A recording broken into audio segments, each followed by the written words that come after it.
जीवन में दुख भी आ रहे होंगे तो भी आप आनंद में। लेकिन हम लोगों ने क्या समझ रखा है, हम लोगों ने सोच रखा है कि आनंद का मतलब है, भगवान की कृपा का मतलब है कि बस घर में खूब अच्छा आमदनी हो रही है, खूब बढ़िया बाल बच्चे, 8-10 दुकानें खुली हुई हैं, बड़ी बड़ी लंबी लंबी गाड़ियां हैं, खूब सारा जायदाद है, बस यही आनंद है। किसी से कहो ना कि ठाकुर जी की कैसी कृपा चल रही है, तो लोग क्या कहते हैं, बहुत मौज है, बड़ी कृपा चल रही है ठाकुर जी की, इतनी तो अपने घर फैक्ट्री है, इतना ये है, इतना वो है।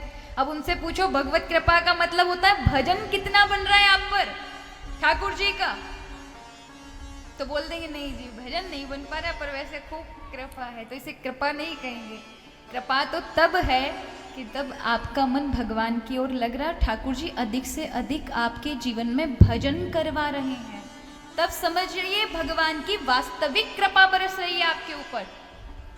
पहले बड़े छोटे ही लोग थे, लेकिन साइकिल पे चलते थे, उनसे पूछते थे ना भक्ति के बारे में, तो वो सुंदर कांड पढ़ते थे, गीता जी का पाठ प्रतिदिन करते थे, खूब भजन करते थे।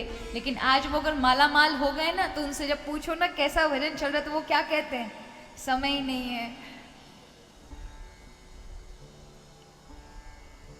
समय ही नहीं है। पहले वो गीता जी का कंटिन्यू 2-2, 3-3 अध्याय कर लेते थे, 15-15 माला कर लेते थे, खूब भजन करते थे। लेकिन आज उन पर भजन करने के लिए समय नहीं है। क्यों नहीं समय? अजी पहले बड़ा उतना विस्तार नहीं था, अब बच्चों की दुकानों पर भी बैठना पड़ता है, वो अभी व्यापार में कच्चे हैं, ऐसा बहाना लगा देते हैं।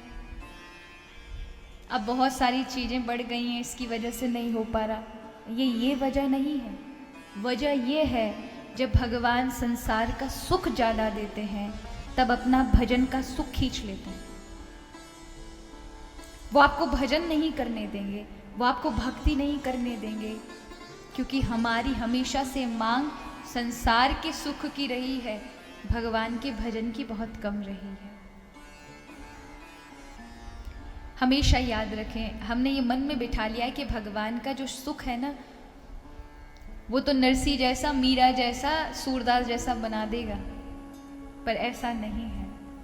भगवान का सुख आपको असाधारण बना देगा। ऐसा नहीं है कि भगवान के लोगों को खतरा रहता है। ये सत्य बता रही हूँ कि लोग सोचते भगवान की भक्ति में बढ़ गए ना तो हमारा सब लुट जाएगा, ना यहाँ के रहे ना वहाँ के रहे, ऐसी स्थिति हो जाएगी। अगर ऐसा मन में सोच रहे हो तो वाकई आप भगवत भक्ति में नहीं है, क्योंकि जीवन में जब भगवत सुख आता है तो जो आपकी धन दौलत है ना, ये लुटती नहीं है, ये घटती नहीं है, बल्कि क्या होता है, ये बढ़ेंगी।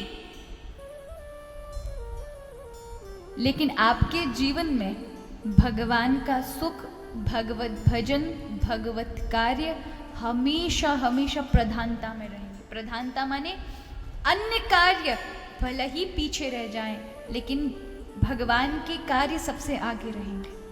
समझ लीजिए कि तब आपके जीवन में भगवत कृपा है, प्रभु ने अपनी कृपा लगा रखी है, तब वहां आनंद की वृद्धि होती, आनंद उत्पन्न होता है। तो भगवान का स्वरूप क्या है? बोले सच्चिदानंद रूपाय। बोले करते क्या हैं? बोले विश्वोत्पत्त्यादि हेतवे, विश्व को उत्पन्न करते हैं, पालन करते हैं, लय करते हैं। और बोले भैया स्वभाव कैसा है? अब व्यक्ति की 3 ही पहचान होती है ना, पहले दिखता कैसा है, फिर कार्य क्या करता है, और सबसे अंतिम और सबसे बड़ी पहचान है कि व्यक्ति का स्वभाव कैसा है।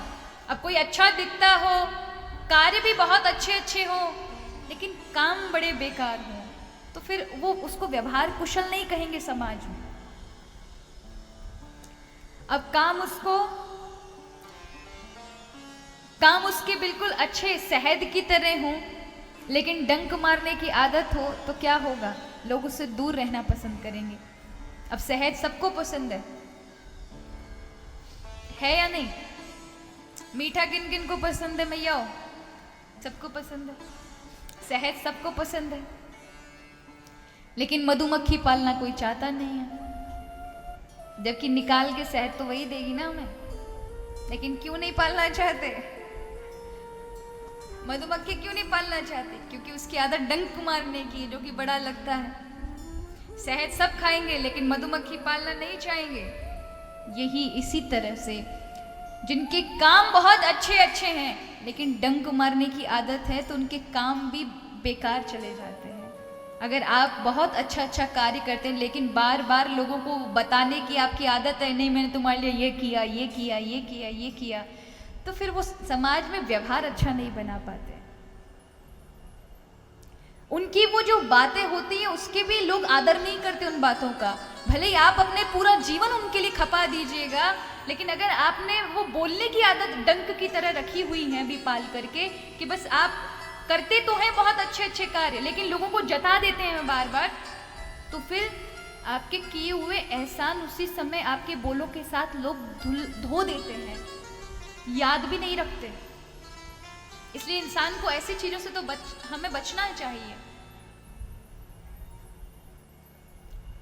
तो तीसरा सबसे अत्यधिक ज्यादा जो व्यक्ति की पहचान है वो है स्वभाव।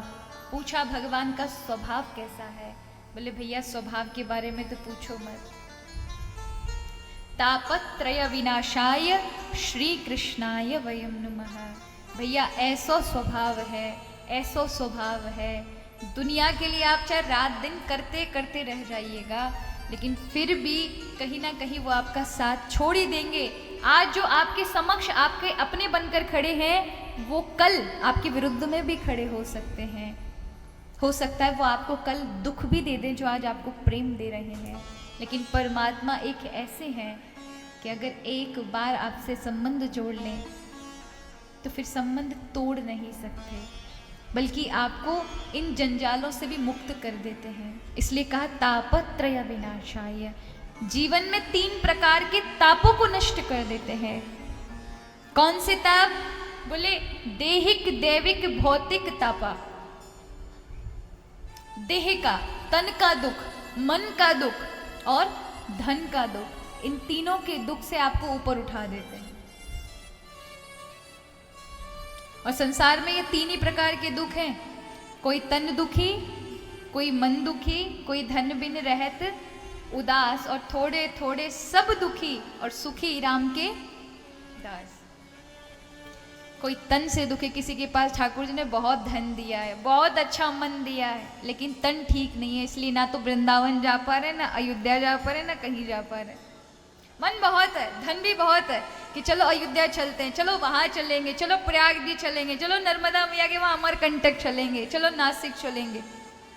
धन भी बहुत है, मन भी बहुत है, लेकिन ये धन और मन से होगा क्या जब तन ही ठीक ना होगा? तो तन ठीक नहीं, तन में अनेक अनेक बीमारियां हैं, चाहकर भी नहीं जा पा रहे। किसी के पास बहुत धन है, बहुत अच्छा मन है, लेकिन बीमारियों ने इतना जकड़ रखा है कि वो चाहकर भी अच्छे कार्य नहीं कर पा रहे। और किसी के पास तन बहुत अच्छा है, धन भी बहुत अच्छा है, तो अच्छा मन नहीं है। मन अच्छा नहीं है, मन करने का नहीं है। और किसी के पास तन अच्छा है, मन अच्छा है, तो धन नहीं दिया प्रभु ने। वो करना तो चाहते हैं लेकिन उतना पर्याप्त कर नहीं पाते क्योंकि उनके पास धन नहीं है। तो 3 प्रकार के दुखों से सारा संसार दुखी है। लेकिन वाकई सुखी कौन है? बोले सुखी वो है जिसने अपने जीवन की डोर हरि को दे रखी है, प्रभु को दे रखी है। तेरा तुझको अर्पण का लागे मेरा, मुझे नहीं चाहिए प्रभु, ये सब तुम्हारे दिए हुए जंजाल हैं, आप ही संभालो, क्योंकि मैंने अब तक खूब खींची गाड़ी, मेरे बस की बात नहीं है, अब आप ही सौंपिए। और जब ऐसा भक्त अपने जीवन की डोरी की गाड़ी प्रभु को दे देता है, जीवन डोर, तो फिर क्या होता है? उसकी गाड़ी वो नहीं चला रहा होता, उसकी गाड़ी हरि चला रहे होता है, फिर प्रभु के हाथ में आ जाती है। जब तक अपनी गाड़ी खुद लेके चल रहे हो ना, हमारा बैल जैसी हालत हो जाएगी आगे चलकर। लेकिन जब अपनी डोरी जीवन के ठाकुर जी को दे देते ना, तो आप मुक्त हैं। अच्छा ये बताइए, सेठ जी के नीचे मुनीम काम करते हैं, मुनीम जी के पास पूरा बही खाता होता है, कितना गया, कितना आया, कितना लगाना है, क्या क्या करना है। कभी सुना कि मुनीम जी का हार्ट फेल हो गया? कभी खबर मिली कि फलाने मुनीम जी जो सेठ जी थे, उनके नगर सेठ जी के जो मुनीम जी थे, उनका कल सुबह ही हार्ट फेल हुआ है। कभी खबर नहीं आई होगी। क्यों? क्योंकि मुनीम को कभी हार्ट फेल नहीं होता। किनको होते हैं हार्ट फेल? किनके होता है? सेठ जी के।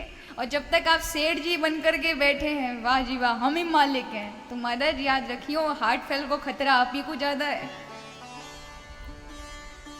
लेकिन जब तक मुनीम बनकर बैठे हो कि भैया ये सब प्रभु का दिया है, हम तो बस चौकीदारी के लिए बने हैं कि भैया कहाँ क्या लगाना है, क्या परिवार में लगाना है, क्या समाज में लगाना है, क्या धर्म के कार्य में, और हमारा देने वाला सब लेन देन उसके हाथ में है, तो क्या होगा? फिर माया नहीं सताएगी, फिर ये धन आपको परेशान नहीं करेगा, ये धन आपको नहीं भोगेगा, क्योंकि इन सब के और आपके जीवन के भी गाड़ी के खेवनहार तो प्रभु हैं। इसलिए सुदामा को जब प्रभु ने ऐश्वर्य दिया ना, सुदामा जी को जब भगवान ने त्रिलोकी दी, तो जब, क्योंकि उन्हें जब द्वारिका से आए तब तक पता नहीं था, लेकिन जब अपनी नगरी आए उनको पता चला कि कृष्ण भगवान ने मुझे त्रिलोकी दी है, तो वो घबरा गए, रोने लगे। उन्होंने कहा मुझे त्रिलोकी नहीं चाहिए, उस त्रिलोकी को छोड़कर जाने लगे। तब भगवान कृष्ण ने कहा ये मैंने दी है। बोले प्रभु भले ही आपने दी है, लेकिन ये अगर मैंने अपना ली तो मेरे जीवन से भगवान का भजन चला जाएगा, क्योंकि जब धन और सुख आता है तब आपका नाम विसर जाता है। ये सत्य है कि आपका नाम व्यक्ति भूल जाता है, उन सुखों के उस लालसा में, भोगने में व्यक्ति आपको भुला देता है। मुझे ये धन नहीं चाहिए, मैं तो जैसा था कम से कम मेरा भजन तो बन रहा था, मुझे नहीं चाहिए। तब प्रभु ने हृदय से लगाकर कहा मित्र ये तुम्हें नहीं सताएगा, क्योंकि व्यक्ति को जब तक धन सताता जब तक वो उसका मालिक बनकर रहता है। इसे मेरा प्रसाद समझो, ऐसा समझो ये मैंने कृपा करके दिया है, ये प्रभु का आशीर्वाद है, प्रभु ही कर रहे हैं, प्रभु ही हमारे गाड़ी को चला रहे हैं, तो ये प्रसाद बन जाता, तब माया नहीं लगेगी, तब इसमें क्लेश नहीं होंगे।